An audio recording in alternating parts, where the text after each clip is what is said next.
How's it going, everyone? Welcome back to Set 6, and random video that I wasn't expecting to make today, but I wasn't expecting Square Enix to just completely out of nowhere drop a new trailer for Final Fantasy XVI. And I'm not talking like a minute trailer or something like that. No. This is 4.5 minutes of juicy goodness. So if you've not gone and watched it, I do recommend going and watching the trailer, because it's pretty good. It's pretty good. Yeah, it's pretty good. But what I'm going to do is I'm going to go through it. I'm going to break down what we can. We've had moderately limited information on Final Fantasy XVI. We learned a little bit about some of the characters. We learned a little bit about some of the Eikons. And we learned a little bit about some of the nations. There's like a paragraph on each nation on the website and things like that. This gives us a little bit more. So yeah, we're going to jump in. We're going to jump straight into it, and we're going to see what we can figure out, and at the very least, we're going to enjoy it. Don't forget, drop a like on the video, subscribe for future content, and check out some of the previous videos that I've done on the channel over the last few days. There's a few decent ones in there. You might enjoy them. But enough of that. Let's get on with this, and let's look at Final Fantasy XVI's Ambition trailer. So at the start of the trailer, we kind of focus in on this book that opens up, and it seems to show like a map of the land. I assume this is kind of some sort of history book or something like that. That's what we're supposed to, be thinking. Whether or not it'll appear in the actual game, I don't know. Seems like it's going to be a narration tool more than anything else if it does. But the voiceover goes on to say, it's been 1,500 years since the fall of our forebearers. And then we get a lot in this trailer of beautiful shots of the world of Final Fantasy XVI, and it genuinely looks amazing. And then the voiceover goes on to continue, and Valistea has been slowly dying. Maybe something happened in that event 1,500 years ago that's gradually been, causing a problem in Valistea, leading to these events now. So maybe it's not something cyclical where something happened back then and they've been rebuilding since then, but maybe it's something happened 1,500 years ago and it's triggered a gradual decline to the situation that we're in now. And then we see a group of soldiers which has got Arman Cleve. I'm just going to call him Clive. I'm not going to call him Dave. I'm just going to call him Clive because that makes me happy. So we've got Arman Clive here with another gentleman at the front who we see a little bit later on in the trailer. I'm not too sure about the guy in the background. I kind of hope he's called Wedge though. But moving on. And they're talking about being in the middle of the Deadlands, which I would assume, based on other information we get in the trailer, is kind of like an area of land in between the main kingdoms. Because as he goes on to say here, the blight has sucked this place dry, meaning no trees, no bird, no magic. And then just after that, we get what looks like, it looks like a shot of a crystal, but it looks like it's a dark crystal. So could this be an indication, because we know that we've got the Eikons and then we've got the dark icon, Ifrit. Could that be an indication that this is like a source of those dark icons maybe? Or maybe this giant dark crystal that we see on the screen. I mean, it could just be a dark tower, but it does have a bit of a crystal-ish look to it. It's difficult to tell. Let me know what you think. Do you think that's just a tower, or do you think that this is some sort of crystal? I've got it up on the screen now, so yeah, let me know. But if this turns out to be some sort of dark crystal, I mean, even if it's a dark tower, I suppose it could be. But this looks like it could maybe be a source of the blight, potentially. And as we see this crystal on the screen, the voiceover says, darkness spreads as day gives way to twilight. So yeah, that kind of adds weight to the fact that this darkness is coming from a source, and it's spreading, and it's pushing back the power of the light crystals, shall we say. So yeah, well, you've got the light crystals that everyone's using and everyone's flocking towards, and they produce ether, and they give everybody access to magic, and they clearly bring a degree of prosperity to the region that they're in and the people that surround them. These, if that's what this is, seem to be the opposite of that. So they take in all of the goodness, take in all of the life, and leave a blighted land. And it's spreading, clearly. So maybe as it's absorbing more energy, its area of effect grows. So the more energy and life it absorbs, the further its spread grows. That seems like it would make sense. Let me know what you think about that. Now, we briefly see a shot of the book, and we see the crystals, and the voiceover says, the mother's flame, now all but a flicker. And I would assume that this is referring to the mother crystals. That's what each of the light crystals, as I've called them, are apparently referred, the mother crystals. This could potentially be referring to the main mother crystal, which is in the Crystalline Dominion, which is kind of like a central part of Valistea where no one kingdom has full control. They kind of all have a party of representatives that run that central area, because they apparently fought a lot of wars over it in the past and no one could gain full control. So rather than decimating the landscape over and over again, they kind of come to an armistice and kind of a peace treaty where everyone's kind of got a little bit of a say in what goes on here. And another interesting point about this place is on the website, the Final Fantasy XVI website. We've gone over this in previous videos. Check out the previous Final Fantasy XVI videos for more. But this states that no dominant is lives in the Crystalline Dominion. There is no dominant in that area, therefore assumedly no Eikon. And then we see some shots of various crystals and locations, and the voiceover continues, "We cannot live without the blessing of the crystals, and the crystals work their magic through us." And then we finish this section up with a quick shot of Joshua Rossfield, who we find out is the dominant of Phoenix. We've seen that in previous trailers, and his father, the Archduke of Rosaria. And then as we pan away from the shot of Joshua and the Archduke, we flip back to that book and we get the voiceover saying, "But who shall claim their fading light?" So like I was saying in the previous section, I assumed it was referring to the main central crystal. It's actually seemingly referring to all of the crystals. I mean, we already kind of knew this, but it pretty much indicates that there's going to be a big war for the crystals, it would seem. It seems like the power of the crystals has diminished to a point where it's like, right, we need to take all of the crystals so that we've got enough of this power for ourselves. At least it seems that's what some of the nations are thinking. And then we're going to quickly flick through each of the kingdoms in the land. So we start off with the Grand Duchy of Rosaria, which is a bastion of tradition, according to the voiceover. Now, the next nation we've got is the Holy Empire of Sanbreque. And then we see our friend from the previous trailer, and he's continuing to talk how he was in the previous trailer, like disrespecting the peasants essentially.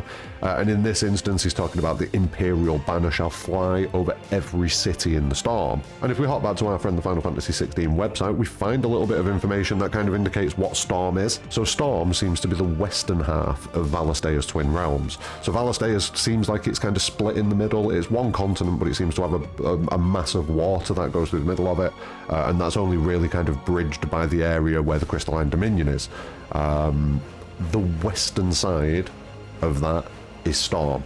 So essentially, Sanbreque are looking to conquer that whole side of Valistea. That's what he's referring to here. We then move on to the Dhalmekian Republic, which seems to be set in the desert, and we know that Titan is the dominant for the Dhalmekians, and he seems to be talking about their leaders and the fact that they were goaded into a war without any thought of the chaos it might reap. So it seems like we've got some sort of conflict going on here with the Dhalmekians. We'll go a little bit deeper into the trailer and I'm pretty sure we'll be able to figure out where that is. We then see the Iron Kingdom, which is forged in faith and fear. Now the Iron Kingdom, if we look on the website, it's a set of islands off the coast of Storm. So I would assume that if Sanbreque are looking to take over the whole of Storm, they would probably end up clashing swords with the Iron Kingdom at some point. Now the Iron Kingdom are a bit different to every other nation. They isolate themselves from the mainland nations and they speak their own language, and they view dominance to be unholy abominations, according to the website. So if anyone is born on their island that is a dominant, they execute them, they get rid of them. So the Iron Kingdom is going to be a very interesting player in this story, I think, given the fact that they seem to keep themselves separate from the whole dominant situation. But it doesn't say that they keep themselves separate from Eikons, so maybe there's something going on there. And we even see in the trailer that they kind of indicate too that so their souls were sullied with the stain of ether. I merely cleansed them of their corruption. So this tells me that he's killed some dominants, essentially. That's what it seems like to me. This guy here is kind of the dominant slayer in some way, which tells me he's got to be pretty powerful, because if he's dealing with a dominant who probably has an icon, you know, he needs to be able to get the job done. So he must have a degree of power of his own. So that's interesting. He could end up being quite an important character potentially. We then go to the Kingdom of Walid, indomitable in its isolation, so another isolationist kingdom, and this is where we see the dominant for Garuda. But then we get this shot of this character. When you go to the Final Fantasy XVI website, I may be remembering this wrong, potentially, but I don't believe we had character information for this gentleman. However, now we do. So this character is called Barnabas Tharma, apparently, and I'll quickly go over his details. Arriving on the shores of Ash as a landless and titleless wanderer, it was Barnabas's skill with a blade that won him a kingdom. And though the local beastmen were to rise in revolt against his rule, Barnabas called on the power of his icon Odin to quell their rebellions nigh single-handedly. Now we did see Odin, but I don't remember seeing this guy. And he brings the entirety of the eastern continent under the Walid banner. Now he has an army and navy that rival any in Valistea at his disposal, yet the king is still drawn to where the fighting is thickest, riding into battle atop his spectral steed, and sundering foes with his fabled black blade, or merely observing the unfolding chaos from the sidelines, a grisly gleam of fascination ever in his eyes. So they're kind of making him out to be a bit of a warmonger, you know, pretty aggressive guy. He's very brave. I think we have seen him in the trailer, now that I think about it, but I don't think we've seen his face. I think he was in full body armor, because I do remember seeing Odin get summoned in a previous trailer. So it seems like this is new info that's been put up. But what it tells us that the eastern side of the continent of Valistea seems to be called Ash. So we have Ash and we have Storm as the names of the two sides of the continent. And on top of that, it seems that the whole of Ash is under the control of Walid, which means that everybody else must be over in Storm, which would then explain why the Empire is trying to take over, the Holy Empire of Sanbreque. That would kind of explain why they're looking to take over that whole landmass. Because I assume that they would have ambitions of, at the very least, being able to defend themselves against any Walid incursion or anything like that. Interesting. So we've got, seemingly, one nation that controls one entire side of the continent that's led by a pretty aggressive guy. Let's put it that way. A pretty aggressive guy who's not scared of getting stuck in there. The dominant of Odin. And yeah, interesting. Anyway, moving on. Now, while we're seeing this on the screen, the voiceover's going on that the dark swallows more of the realm with each passing day. So the darkness, the blight is spreading, and then continues that as the fringes fade, the people flock to the mother crystal. So yet again, indicating that people are kind of moving even more so than they were previously to live near the mother crystals, and that way they can avoid this darkness, this spreading blight that seems to be gradually taking over the landmass. And then we flick over to the storybook and the voiceover says, "From a single spark will the land ignite." And on the page of the storybook that we can see basically the scene from the previous trailers that we've already had, where it seems like the Kingdom of Rosaria is attacked, things go badly, and the dominant of Phoenix, which is Joshua, awakens and summons Phoenix. And literally straight after that, we go straight into that scene. So this is stuff that we've kind of already seen previously. It's looking much more beautiful and polished now, I will say that. We've seen this scene with the Archduke of Rosaria being killed, but then we see this shot. And this guy, we have seen them previously. In the previous trailers, we've seen a man on fire, if you remember correctly. This has got to be him.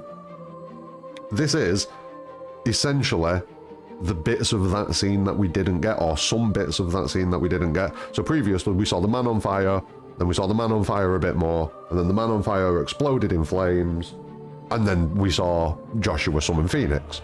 This seems to be just prior to that, so this is probably that person arriving, and then they, I'm going to assume, activate their powers. And the voiceover says, "And from the slaughter shall a new shadow rise." And there we go. That's where we get the scene with this Dark Ifrit being summoned. So that's clearly the dominant of Dark Ifrit. And while this guy's appearing, like I was saying, the voiceover continues, "And from the slaughter shall a new shadow rise to fall upon the dominants and paint their destinies in black." So previously I'd discussed whether or not the dark icons, whether or not we were going to see dark variants of each of the icons. This is kind of hinting to me that this Dark Ifrit is the one dark icon that we're going to get. I'm not 100% on that. I think we could still see other dark icons. We do still have unidentified icons from the previous trailer. There's been a lot of speculation about them, but we don't know what it is yet. But as it stands, the main focal point seems to have been this Dark Ifrit. We then see Joshua going crazy and summoning Phoenix, and it does look pretty cool the way he's summoning Phoenix. We then see this guy, which I believe is the guy that we saw earlier on in the trailer, and that's definitely, in my eyes, this same character here. I'll put them both up on the screen now, you decide, but yeah, I'm pretty confident it's the same guy. And the voiceover continues that our ability to summon beasts of great might should command respect, but instead has left us outcasts. It makes sense, people fear what they don't understand and great power and things like that. And we then cut through a few of the icons powering up, so we see Titan powering up. We then see a pretty interesting shot here, which looks like Jill Warwick, I believe, who is the dominant of Shiva. And she's seemingly been captured by this group here. And she's seemingly been imprisoned and captured by this group here, who I'm not too sure who this would be. I would assume, looking at them, it's probably the Dhalmekians, because we do see them getting about a little bit, but it's possible maybe not. They could be, from the Iron Kingdom. And the voiceover goes on to say while this is on the screen, and so I became their puppet. I'm not sure if that's meant to indicate that this is Jill who's speaking, doing the voiceover right now, and she's the one that's been kidnapped in that situation, and she becomes a puppet for whoever's captured her. Now, we get quite an interesting shot here. The voiceover goes on to say, but what makes them think they have the right to use us, to leave us to die when our bodies are spent? And we see what looks like some sort of disease starting to spread on this character. It puts me in mind of Geostigma, if I'm being honest, from Final Fantasy VII Advent Children. And it looks like this is something that's spreading gradually. And then if we go on to the next scene really quickly, we see somebody else who has seemingly gone through this process completely. All of the skins become grey and ashy. And this leads me to assume that this is kind of the final fate of a dominant. That, yeah, they get this great amount of power, but the more they use this power, the more whatever this is, it seems like it's draining their life essence away from them using it. So very much like a GFs in Final Fantasy VIII kind of situation, where the more you use the GF, the more memories you lose. In this situation, it seems like it could be the more of the Eikon's power that you use, the quicker your body degrades and breaks down. That's what it's looking like to me at the minute. And then we see shots of various dominants seemingly losing control to a certain degree, or letting their rage get the better of them and using their Eikon. So first off, we see Hugo, who is the dominant of Titan. And then next we see Dion Lesage, who is the dominant of Bahamut. And then finally we see Benedicta, who is the dominant of Garuda. And then it goes through the transformation process a little bit. So we see that scene that we saw previously, which seems like synapses firing and signals being fired by neurons. That's what it looks like this little blue screen here is. And then straight after that, we get a flash of light, bam, Garuda. And at this point, we're going to get to see a few shots of combat. So we just saw Shiva, we just saw Titan, we just saw, we're getting through it, and we're seeing a little bit more combat now. Character versus Eikon and character versus dominant. So we're still not getting to see any kind of party combat, which I know some people are looking for. I'm one of them, to be fair. But we don't see any of that. We just see character versus Eikon and Eikon versus Eikon. Now, we do not see the unnamed Eikon from the previous trailer. We don't see any of that. But we do get a better look at the combat. We get a look at some of these amazing cutscenes that seem to come alongside the combat as well. If you take anything from this trailer, the game looks like it's going to be absolutely astonishing visual-wise. Like, truly, it looks like it's going to be astonishing. So, yeah, big hype to see this. And the story is starting to seem quite interesting as well. The story's hotting up. There seems to be a lot of avenues that this story could go down as well, which I quite like. I don't like it when there's just an obvious avenue that a story can go down. This seems like it's got a few different layers to it, which, yeah, I'm pleased about that. And then we see a shot, which I assume is Jill, about to go into combat with Barnabas, it looks like, but I don't think that's going to be the case. I think that's just kind of a little bit of an interesting edit there. I think Jill's probably about to engage somebody else in combat, because if you look at the scenario that they're both in, Jill kind of looks like she's in an area with firelight going on. She's lit from the front with a fire. Whereas when we cut to Barnabas in a second, complete darkness pretty much. The light seems to only be coming from his blade, and it's a different kind of hue. It's purple rather than firelight. So yeah, I think those two scenes have been cut together, and that's not what we're going to get. I kind of feel like both of them could be that character challenging us, Clive, potentially. Although I don't know why Jill would. So yeah, I don't know about that. But I think Barnabas definitely not fighting Jill. I don't think that's the case. Barnabas versus Jill. Nope, nope. And then we get another set of shots that pan through each of the icons, and then we reach this final shot. This is quite interesting, this one. So the voiceover says, "Rise, ye crownless kings, a reckoning is upon you," talking about the dominance, and goes on to say, "a war of the icons." And I feel like that's going to be the focus of the whole game rather than the kingdoms. I think the icons and the dominance, they're going to be the big players in this. All the stuff that goes on in the background with the kingdoms and stuff like that is going to be important, but the way that goes is going to be dependent on this war of the icons. I think that's the case. You can see each of the icons seems to be dotted about here. So we've got Garuda up at the top there. Looks like we've got Titan, Odin, and Bahamut at the front here. And then right up at the very back, I feel like we've got Shiva. That could be Ramu, actually. So Ramu, I think that's Leviathan there as well. And then when we go up to the top, it looks like we've got the Ifrit that we keep seeing, but it seems to have wings of some sort. So does that indicate that Ifrit fuses with Phoenix, maybe? Maybe the fire icons fuse with each other and create this one horrifying dark icon of fire. And that would then explain the icon that we see, that we don't have a name for in the previous trailer. Complete guesswork, 100% guesswork, but maybe. Maybe? Probably, maybe. Yeah, a lot to think about there. I think this panel here is potentially one of the most interesting parts of this. And then that's pretty much the end of the trailer. You know, we get all the usual stuff. We get the Final Fantasy XVI title. We get the release date, which is summer 23. That's it. The book closes and the trailer's done. So there's a lot to think about and a lot to talk about in that trailer. It's definitely a trailer that I'm going to have to watch a few more times and let sink in and kind of cross-compare it with some of the information on the website, especially some of the new stuff that we've got on the website about Barnabas, because I'm certain that's new. 100% certain that's new. Getting a bit of an idea of the layout of the landmass, that's been a little bit beneficial to us, although some of that information may have already been on the website. But it's good to know that, like, the Walid, the Kingdom of Walid, they've kind of got control of the whole of that side of the kingdom, Ash. You've got the Empire of Sanbreque that are trying to take over the whole of their side of Valistea, Storm. We've got this blight that seems to be spreading. We've got a possible dark crystal. Oh no, let me know what you think about that. Was that just a dark tower, or was that a dark crystal that's potentially spreading this blight or absorbing all of the energy and the goodness that it can from the land? That's what it seems like to me. We also get a bit more information about the fact that the dominant's breaking down gradually over time. The more they use their icon, the more of a toll it takes upon their physiology. And then we also get confirmation that there's a big war of the icons coming, and that the events that happen in the Duchy of Rosaria that we've seen in the previous trailers, where we see Dark Ifrit and we see Dark Phoenix be summoned and things like that, that is the catalyst for a massive, like, war of the icons, essentially. That's the thing that's going to set everything in motion. So we would assume that's going to be the very first section of the game that we do. Like, the very first thing that we probably do is going to be that section of the game. It'll probably be a bit of a tutorial for us. That would be my assumption. We'll go through that, and then we'll be in... We'll get the time skip, because there is a visible time skip in this game. So yeah, I would say that we get everything that goes down in Rosaria.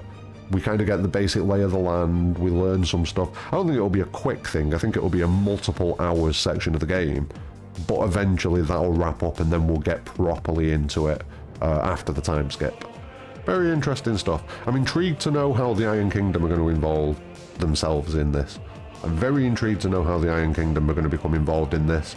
I want to know more about the Crystalline Dominion as well, given that that's a supposedly neutral area with no dominant. I feel like that's going to have a big part to play, and I definitely want more information on that dark tower / crystal that we can see in the trailer. Lots of things to think about. I'm going to pour through this trailer a few more times, but I just wanted to go through it and do a breakdown first. I'm not going to speculate too wildly, although I kind of already have a little bit, but I'm not going to go too wild. I'm going to dig through this a little bit more at weekend, I think, and try and find any links that I may have missed to the information that we've already got on the website. And yeah, we'll try and figure this stuff out. Let's try and figure this stuff out. But what do you think of it? Where do you think the story's going? Which part of the story is interesting you the most? Is it the dominance? Is it the icons? Is it the kingdoms? What's intriguing to you? What are you looking forward to? And what do you want to get your teeth into about Final Fantasy XVI? Let me know in the comments below. Thank you very much for watching, subscribe for future content, but more importantly than anything, have a great day.